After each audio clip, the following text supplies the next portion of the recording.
How does this sound? Better? Okay, thank you so much. It's a pleasure to be here this afternoon. You are joining one of our first breakout sessions entitled Streamlining the Process. We'll be talking about licensing, accreditation, and certifications.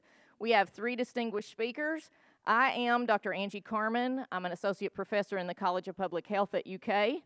I have been nominated as your moderator today, but I wanted to do something just a little bit different, and that is to bring two of our future leaders in public health to participate in this moderating experience with me. So if my two students would wave down there, we have Mary Elizabeth and Kangai, who are both second-year MPH students, both interested in that intersection of where healthcare and public health meet, where practice meets academia, and they've been working with me all summer and some of the other colleagues at UK. So I said, would you like to go interact with some other professionals in the field and help me with this moderating experience? And they said, sure. So what we're going to do today is let me introduce our first speaker. Then each one of them will come up and introduce the next two speakers as we get ready to do that. And then I'll come back and we'll work with the crowd here to ask our speakers some questions. So does that sound okay for everybody? Okay, great. Our first speaker is Jeff Talbert. Dr. Talbert is a professor and division chief for Biomedical Informatics at the University of Kentucky College of Medicine.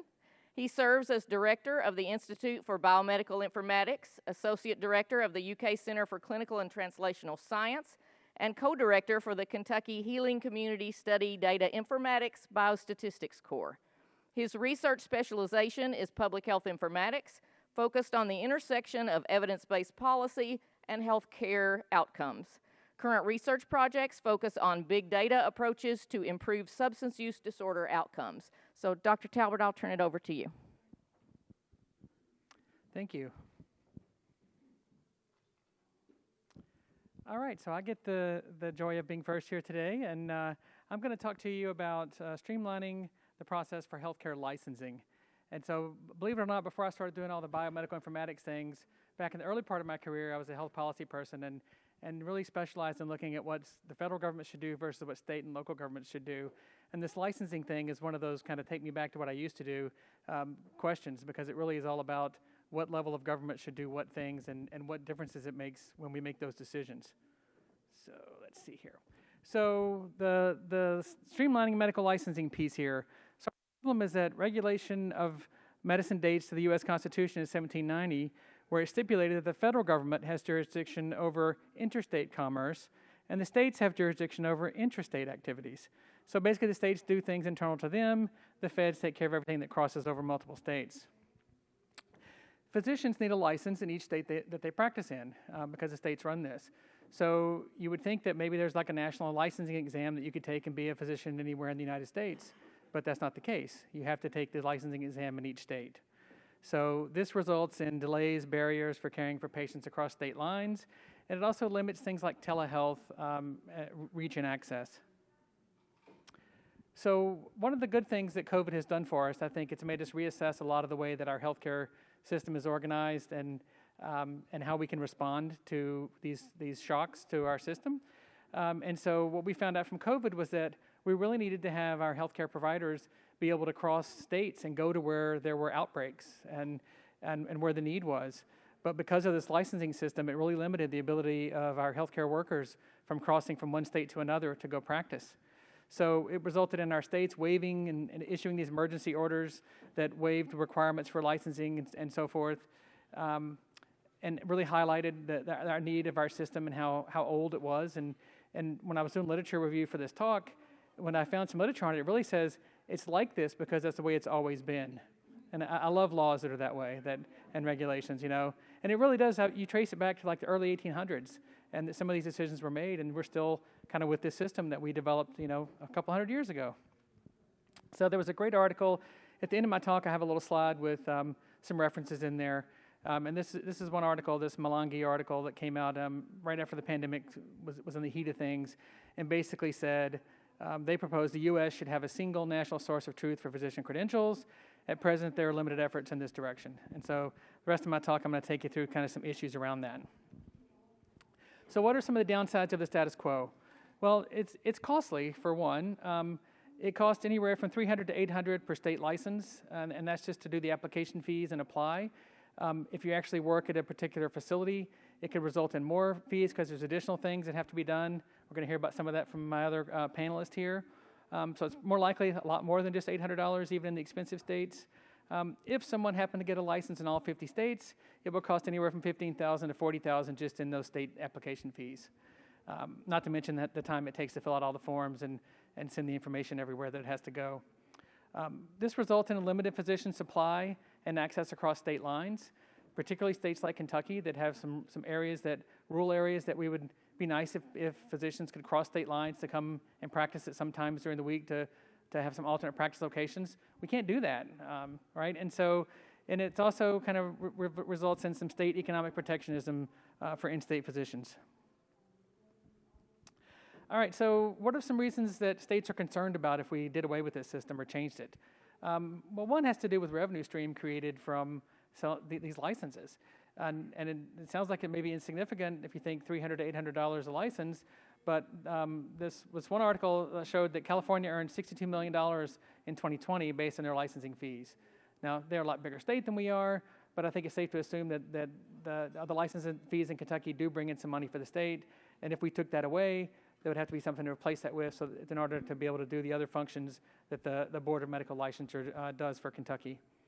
And there's additional state antitrust protections that also limit reform. What are the proposed solutions around modernization? So first, federal law does enable cross-state telehealth without new state licenses. The states have to choose to allow that to happen. If they did, that would be one possibility. Preserve state oversight of in-person practice. So we have to have a way that, one of the downsides if we had a federal only would be, well, what do we do with bad physicians that are here in Kentucky, and how can we police our physicians? So there needs to be still some way to do that, even though I think if the feds were doing it, it wouldn't be as much as we think it would be if we just did away with it immediately. Expand interstate licensing compact for reciprocity. So Kentucky did this. In 2019, we actually passed legislation that we joined the compact. However, the way that the compact works is it really simplifies me applying for multiple licenses. So let's say I'm moving to Kentucky and I'm a new physician and I want to have a license in Kentucky and Ohio because I'm going to practice Northern Kentucky area and I'm going to see patients maybe on both sides of the river. You apply once to the compact, and if that other state that you want to be in also is in there, the paperwork is shared across those sites. But you still got to pay the licensing fee in both states, and you still have to keep up with both. It just makes it easier to apply initially. So it helps, but it doesn't solve all the problems. Nursing compact actually just had a lot of success post-pandemic, coming up with some reforms. And then also the telehealth is still kind of in COVID emergency status in a lot of places where we have much relaxed telehealth regulations now. And in fact, some research that's coming out in some of our own lab has actually turned out some nice research on the impact of telehealth that in some cases it actually provides better care than non-telehealth care for certain things. One example that came up quite a bit was the VA. And the VA health system is, it's like a whole other country in itself because it's the U.S. So you walk into a VA hospital, you're in the United States, you're not in Kentucky anymore, essentially. And so the VA bypasses state licensure, and they have enabled telehealth expansion where VA patients can see docs anywhere in the country, and they don't have to be licensed by one state.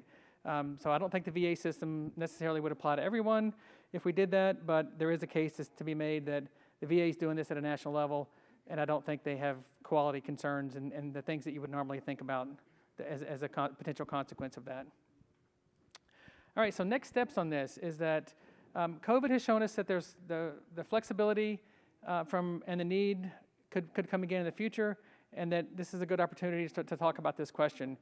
So again, let's use the COVID emergency and the pandemic itself to create something positive from that. We can make a multifaceted approach that can balance state interest and patient needs. And then Congress can do this by incentivizing state participation and protections, but states can also move on their own to modernize their licensing processes. All right, so I've got this one little discussion slide here that will just have some quick bullets on what would this mean for patients, physicians, and then the healthcare system. And so for patients, It would mean increased access to telehealth services regardless of location. It would mean the ability to more easily see out-of-state providers, and lower licensing barriers may lead to more physician supply at potentially at a lower cost. Impact on physicians, lower licensing costs and administrative burden. I talked to several physicians I work with about this talk this week, and they all just kind of went on a rant for a good 2 or 3 minutes when I mentioned the topic. So this is an issue for physicians, this burden of paperwork that they have to do to maintain their licenses. So streamlining that process, I think, would be good. A lot of them did on their own brought up to me that, yes, I know the concern is for the bad apples, but the bad apples always seem to figure out a way around the system no matter what we put in place, and you end up hurting the good people more than the bad ones anyway. So let's do something for the good people, not let the bad ones figure it out. I don't know, but we'll see how that goes. And then potentially increase competition, but more opportunities to expand. So yes, there could be more physicians in your area that might make more competition for your individual practice, but you also have that ability to see patients in different places too. So it kind of works both ways. And then impact on the healthcare system, improved ability to leverage telehealth to increase access and lower cost, potentially expanded pool of physician talent to recruit from, and administrative simplification around credentialing and licensing verification, which is a whole other issue we're going to talk about in just a bit here too. All right, so how do we incentivize state buy-in? Well, we could have financial incentives for joining licensing compacts or adopting reciprocal licensing agreements. The trend is toward increasing interstate mobility. States may risk a provider shortage for those that don't offer these things because the docs are just going to go to the other states that do. And then emphasize patient and physician choice and freedom to practice more easily across states. And so the remaining concerns, again, that loss of licensing revenue, need to consider ways for an offset. Questions around which state medical board has disciplinary oversight if someone is practicing across states. And then some desire for state-specific credentialing and quality oversight, but is it really necessary if the feds are doing it? So in summary, COVID-19 has exposed the urgent and need to modernize medical licensing to improve timely access to care. Patients and physicians are increasingly mobile. Their state-based licensing system limits this. We can create a balanced approach that preserves some of the state oversight while enabling better interstate medical practice. And the key is incentivizing state participation in compacts and reciprocal licensing agreements. And a win-win is possible for improved access and care while respecting state role. Thank you.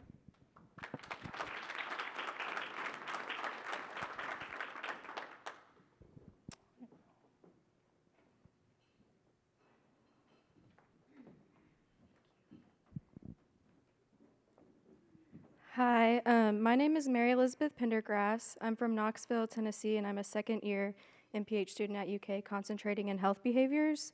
And I'm here to introduce Stephanie Hall. So Stephanie Hall is the credentialing manager for the Kentucky Primary Care Association.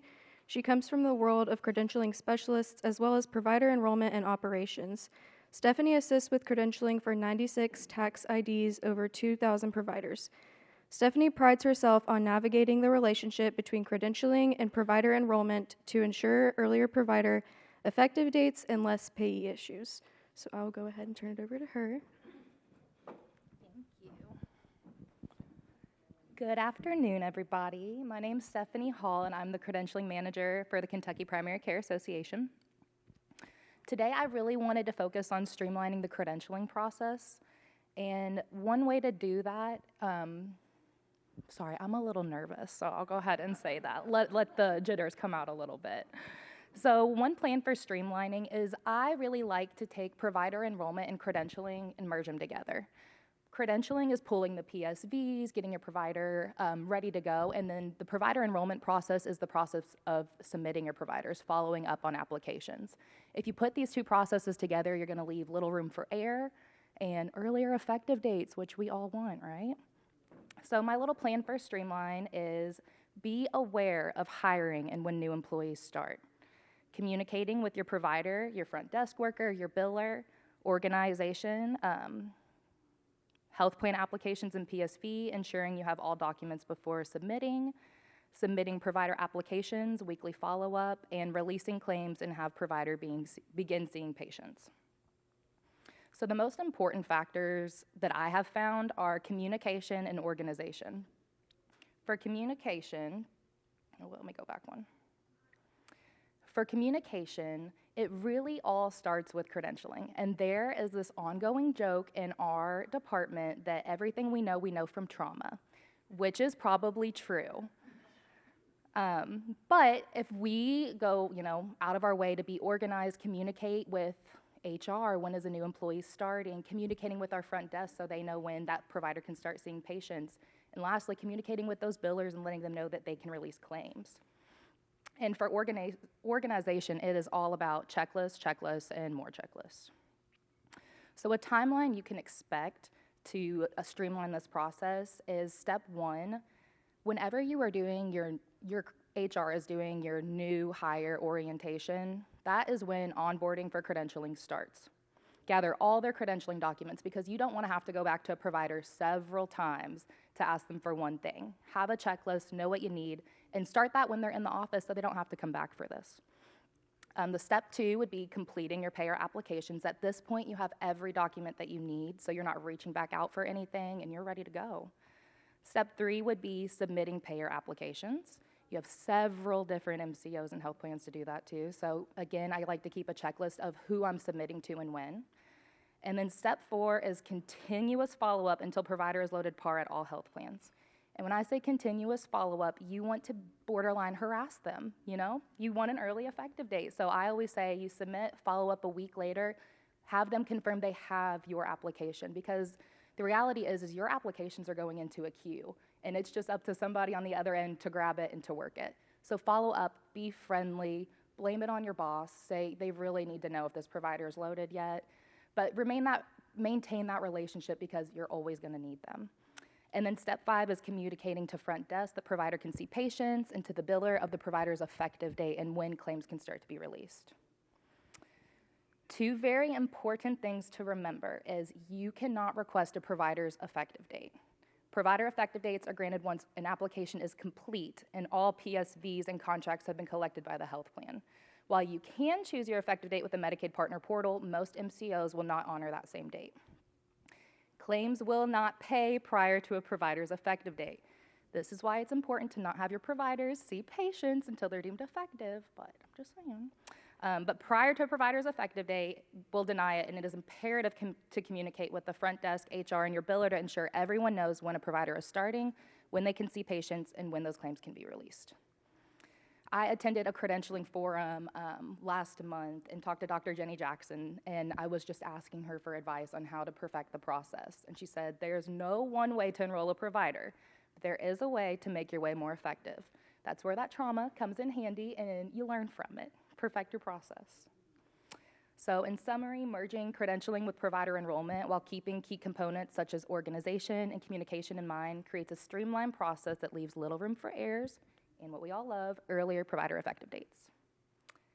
And that is all I have. Thank you. Thank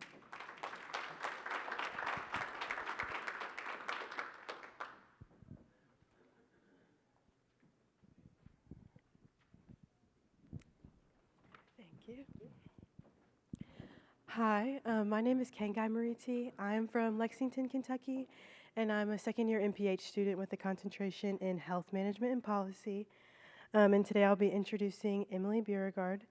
Emily Beauregard became the Executive Director for Kentucky Voices for Health after years of active Health Coalition membership. Prior to joining Kentucky Voices for Health, Ms. Beauregard served as Director of Planning and Communications at the Kentucky Primary Care Association, where she worked on practice improvement, community development, policy advocacy, and communications with members and policymakers. She previously served for 5 years at the Family Health Centers in Louisville as the health planner and refugee health coordinator. Ms. Beauregard holds a master's degree in public health from the University of Illinois at Chicago. Thank you. All right, hi everyone. This slide, oh, there we go. I didn't mean for it to go that way. I don't even know how to make my slides be fancy like that, but here we are. So I'm Emily Beauregard again, and if you don't know much about Kentucky Voices for Health, we are a coalition of consumer health advocates. We really do policy advocacy work specifically focused on the underlying causes of poor health and looking at how we can make sure that our policies are being responsive to the needs of Kentuckians, are really designed to meet those needs, and making the healthy choice the easy choice. And something I always think about when we're talking about these really complicated systems and paperwork and all this administrative burden is how it impacts patients, right? Like, takes away from patient care. We all know that, and we've all experienced it. And so one of the things you probably hear me talk more about, just generally access to care without barriers, making sure people have coverage, because coverage is what gets you in the door, and make sure that you can get the care that you need without, facing bankruptcy and other things like that. But being able to get to the right provider, and a provider that you can see when you need to see them, and not, have to pay out-of-pocket costs that are just tremendous and also unknown to you. Those are things that are really important for patients too. So I wanted to talk a little bit about network adequacy and what those requirements are here in Kentucky, but also what the, sort of the real life experience is for Kentuckians, and some ways that we can make this better. So network adequacy is one of those terms that probably is also not easily defined. It's a little arbitrary. What is, adequate is probably dependent on who you ask. But we all generally want to see a provider who is in our network so that we're not paying more than we need to pay. And we want to have choice in the providers that we see. And so here in Kentucky, we have statute and we have regulations that determine, what network adequacy standards are that the insurers have to follow. And for both private insurance, the commercial insurance that is regulated by the Department of Insurance, and then Medicaid, they have to follow the same standards, which I think is a positive thing. And that is that 95% of the time, you as a member or as the patient should be able to access a provider in network within time and distance standards that are set in regulation. And those are, for primary care, 30 miles or 30 minutes from your residence in an urban area, 45 miles or 45 minutes from your residence in a non-urban area. For a hospital, that's, again, 30 miles, 30 minutes. For urban areas, 60 miles, 60 minutes in a non-urban area. And so those are the standards that insurers are supposed to meet. And of course, they have to work with providers to meet that, and have to have that network to serve their patients. And then there are standards for behavioral health and dental and every other specialty, 60 minutes, 60 miles, and pharmacy, 50. But appointment availability is the other really key piece of this. So it's not just where those providers are located and where you're going to be able to get the service, but it's how quickly you can get that service. And so for emergency services, of course, 24/7. For urgent care, within 48 hours. For other types of appointments, primary care included, behavioral health, most other specialists, 30 days. And then for any sort of behavioral health appointment that would be following up, like hospitalization, that's supposed to happen within 7 days. You can imagine, especially if you're in practice or if you work with clinics or with hospitals, you can imagine that this isn't happening on a regular basis. And it is very dependent on the insurance that you have, even though all insurers are supposed to be technically meeting the exact same requirements. And then provider capacity is another component of this. So for primary care, for instance, provider ratio to patient ratio is 1,500 to 1. So again, these are the requirements that we have in statute and in regulation, but the oversight, the enforcement, how that looks for patients who are actually seeking care can be very different. I also wanted to share something that is related, which is our workforce capacity. And there's a new report out, actually, pretty brand new, hot off the presses, 2023. I think I saw Dr. Walton in here earlier. Yeah, there you are, who worked on this with the cabinet. And it's a really helpful way for us to gauge where providers are working, providing care within the state, what types of providers we have, where our gaps are, where we have more or less access. And so I would encourage you to take a look at that report. It is, I think it was 10 years between the report that we got from Deloitte in 2013, just shortly after we implemented managed care in Kentucky and just as we were starting to expand Medicaid. And 10 years later, we have a new report using some additional data. I think credentialing data was looked at this time in addition to what licensure boards collect. But the real limitation here is data. And I think, Jeff talked quite a bit about licensure boards and what they're doing with paperwork, and it sounds like there's a lot of paperwork, and I'm sorry to say it, we need just a little bit more information. But how those systems are set up, that infrastructure within licensure boards, between them, to collect that information and make sure it's accurate and up to date, I think those are all areas that we can agree on need to be improved in Kentucky. A lot of licensure boards are still doing a lot of paperwork and don't necessarily have a lot of, sort of system set up in which it's easy for people to report, it's easy to pull reports, and then it's comparable between licensure boards with uniform information that's being collected in sort of the same way. So we see a lot of gaps there. We see a lot of gaps in the information that licensure boards are collecting. For instance, so I should really not skip ahead yet to the secret shopper survey, but people often who are filling out their paperwork put their home address. Well, you may live in one county and work in the county next door. You may work in 5 counties, or you may work at 5 different clinic locations, and so your home address isn't going to really help us determine if you are within that time and distance standard. Unless maybe you're doing telehealth from your home, which is great too, but we don't even collect that. At least generally speaking, knowing whether a provider is in clinical practice, how much of their time is in clinical practice, and physically where they are practicing, whether that's in a clinic location, hospital, or telehealth, we don't know. So it leaves so much unknown that we don't really have a good way of determining what is adequate, making sure that people have real access, and then being able to enforce these regulations. And so that's something that I think we can and should improve. I actually think this is a relatively simple problem to solve with uniform data collection, and really appreciated that in this new workforce report, I skipped ahead again, I don't know why, but in the new workforce report, if you look at the addendum, there is actually a list of the data elements that should be captured by all licensure boards, which I would just absolutely recommend that we do, and then maybe add a couple other things to it. So how do we really kind of put our finger on what our network adequacy looks like on the ground? Well, if you're Medicaid, you have a quality review organization. Ours is called iPro, and it's external, like third party. And they, every year, conduct a secret shopper survey. So they call providers that participate in Medicaid, and they ask them, questions about or they ask for an appointment, and try to get an appointment within these time and distance standards.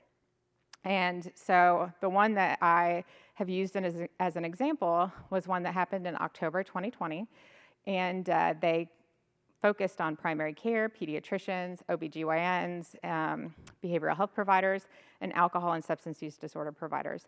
So altogether, 12,050 providers were selected randomly, were called, and they log, whether no one answers or whether, various things happen, but they really focus on when they are able to get through to somebody and they're able to make an appointment.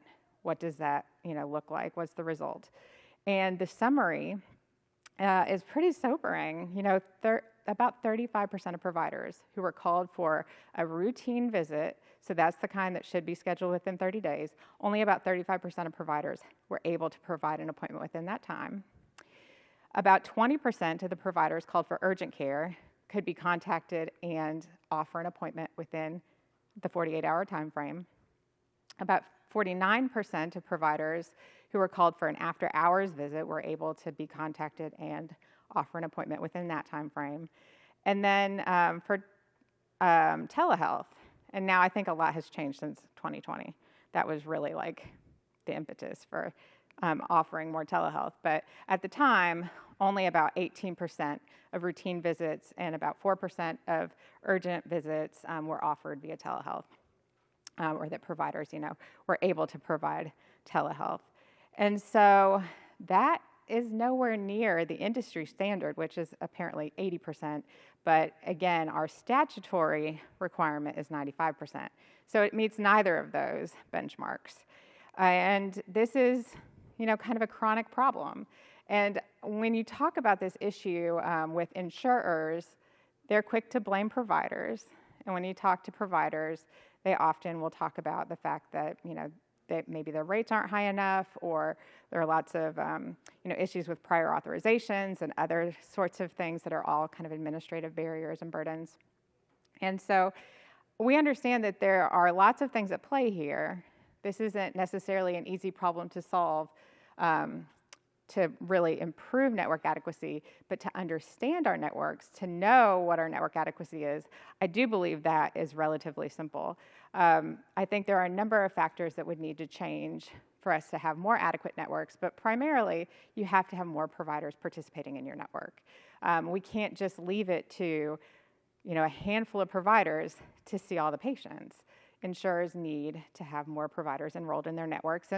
And if there are issues with things like prior authorization and other types of paperwork barriers or administrative burdens, if we were to really cut down on that and streamline those things through uniform, credentialing, uniform prior authorizations, we would be making a big difference in providers wanting to participate with a particular plan. Because a lot of it is that they don't want to mess with a plan that is always going to be denying care, denying payment, and having to, sort of making you go through that process over and over again in order to just get simple things done. So if you want to know more about secret shopper surveys, this is the list of surveys that have been done since 2014, and there's a link at the bottom that you can click to access those.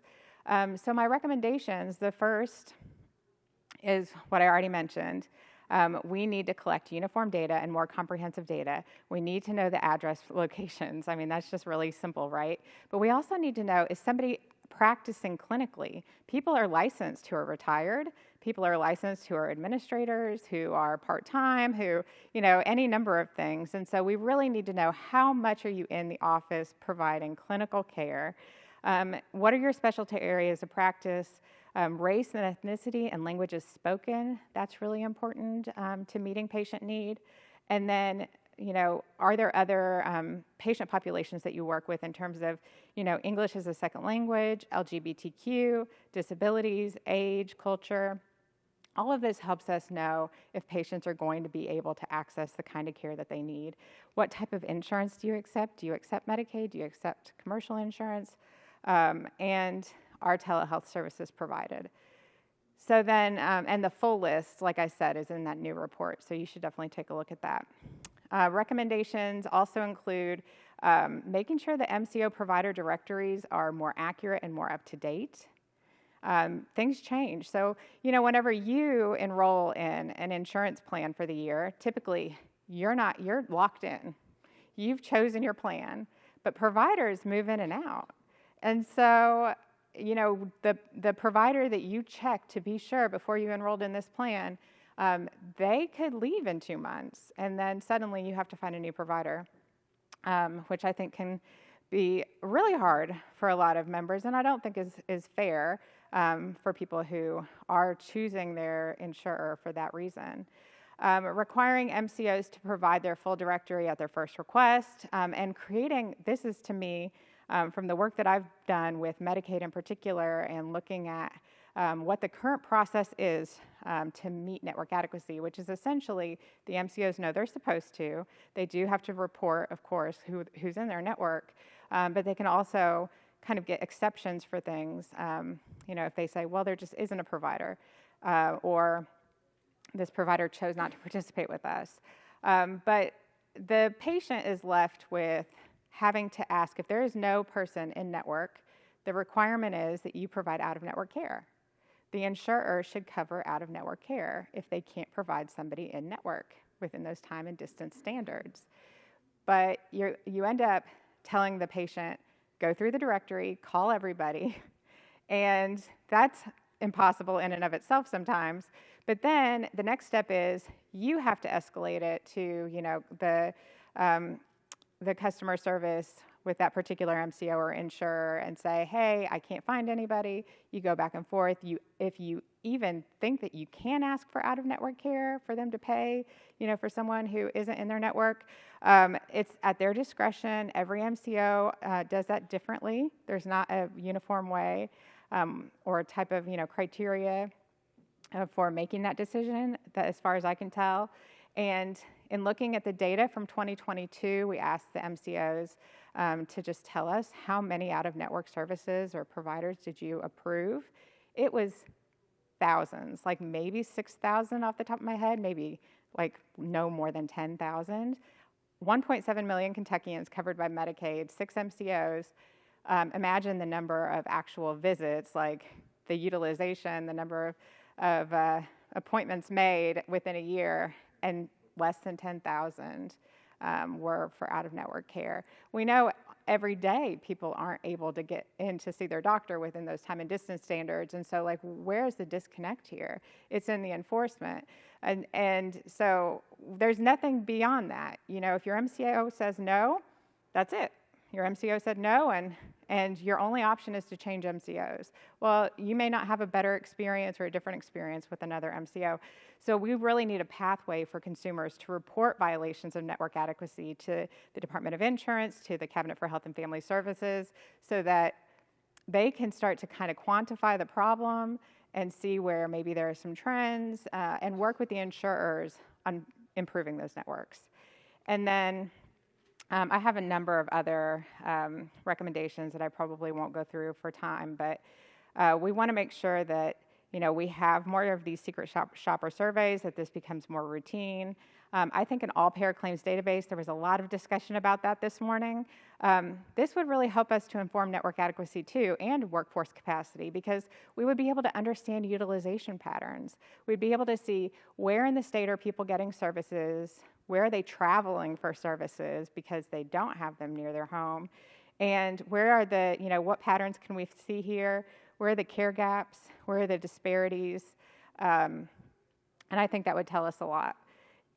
So that's another area where I think we should focus our time and attention, and is the kind of infrastructure that would really benefit all Kentuckians.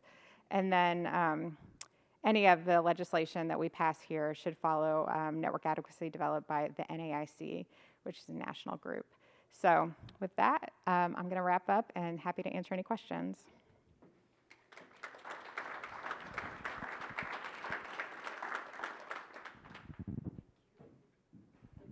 Thank you so much to each of our speakers. Can we give them another round of applause?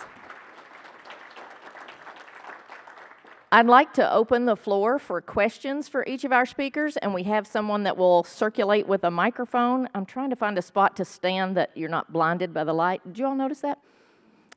So if you can raise your hand if you have a question for any of the speakers, we'll get a mic to you and do our best to get those questions answered. I see one in the middle.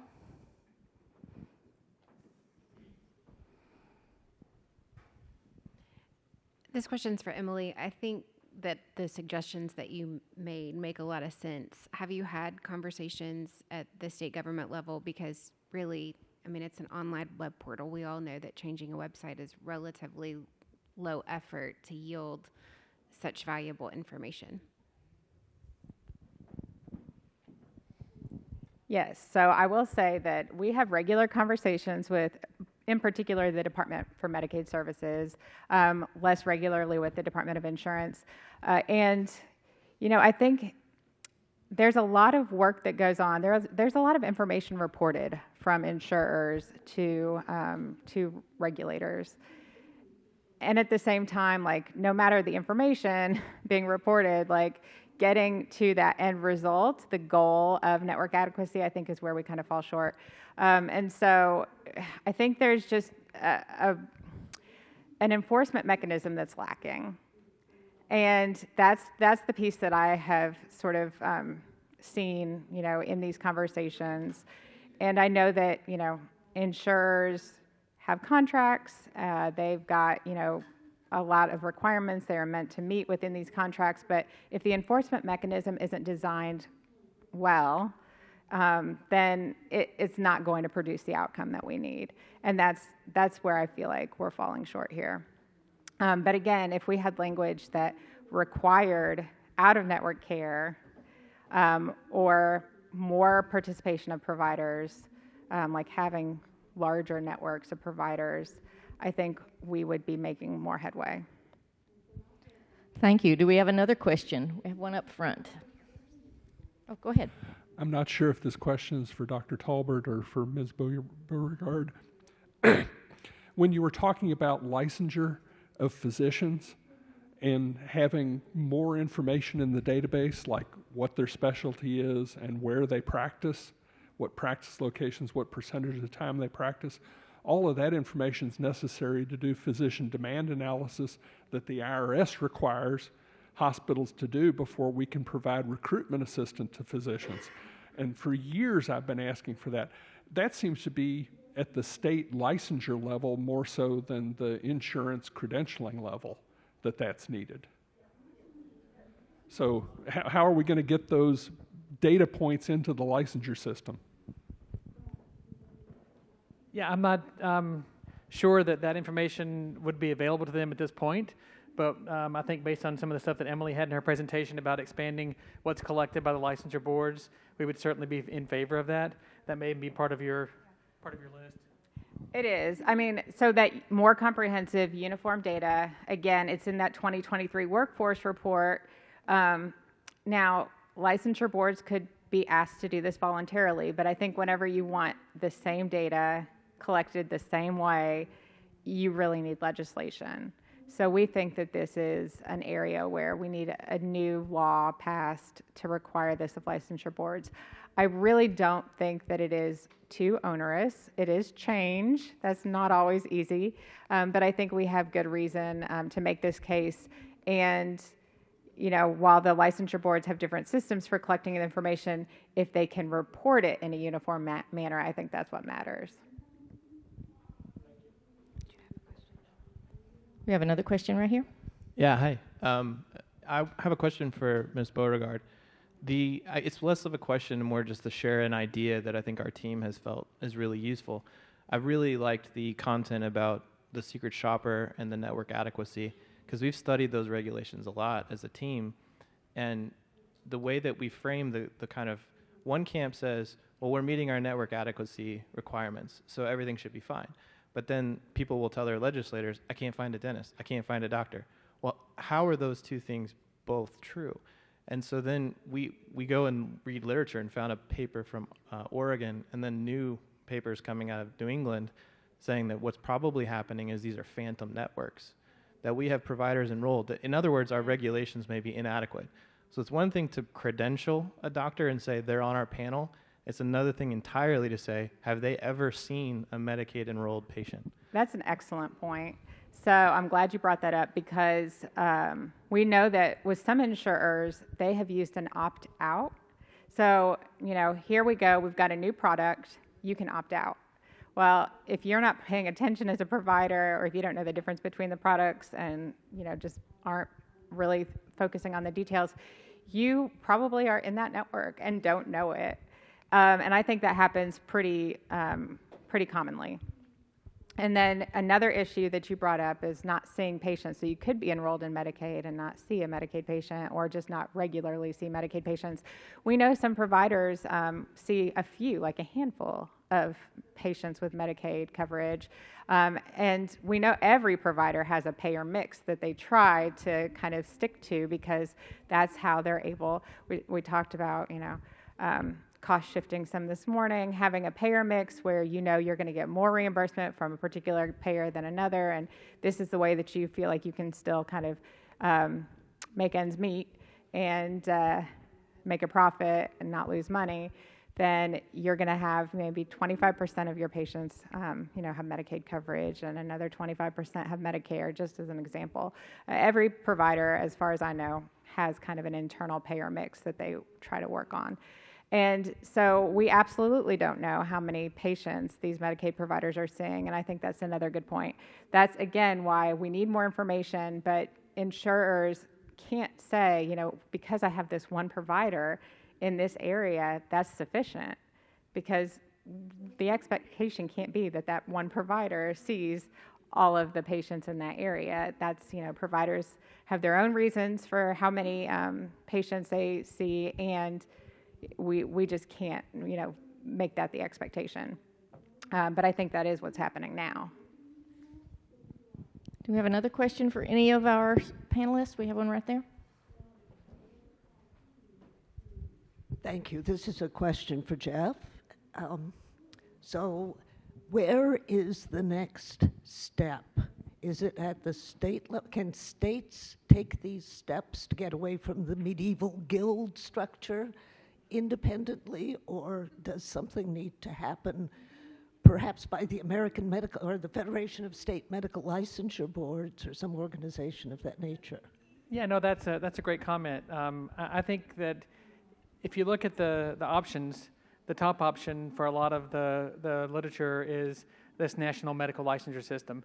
And you think about it, we have kind of national provider identification number now, so it's not a hard stretch to imagine that could be implemented across all the state or at the national level, in which case then the state boards kind of would cease to exist or change into more of a monitoring activity than the actual licensing piece would be there. So I think the ideal place would be to start with kind of congressional legislation at the national level, but states can certainly do some things. There are 35 states that I think are in the compact right now. There's still 15 that can join. That doesn't seem like a heavy lift. We did it, 5 years ago or so now. So I think that there's some states that still have some way to go there, but ideally we'd want to have it at the national level. Do we have other questions? For Emily, a question about the data collection that you're mentioning. We talk about licensed providers a lot here in terms of how we're collecting data on who's providing care. Is this taking into consideration folks who are not licensed but are providing some clinical care in some ways? So for providers who are providing care that they are billing for or a service is billed for, I believe that is included. One example, just off the top of my head, certified community health workers, peer support specialists. They have been included in the workforce capacity report, and they should be included in any sort of network adequacy. Although I will say that the regulations are for providers that are for those types of services like primary care, urgent care, different specialty care. So for some of these certified employees, who are maybe on a care team, they would be probably counted within that. That's something I'd have to really look into. But for instance, with CHWs, they're billing under another provider, if that makes sense. Do we have any other questions?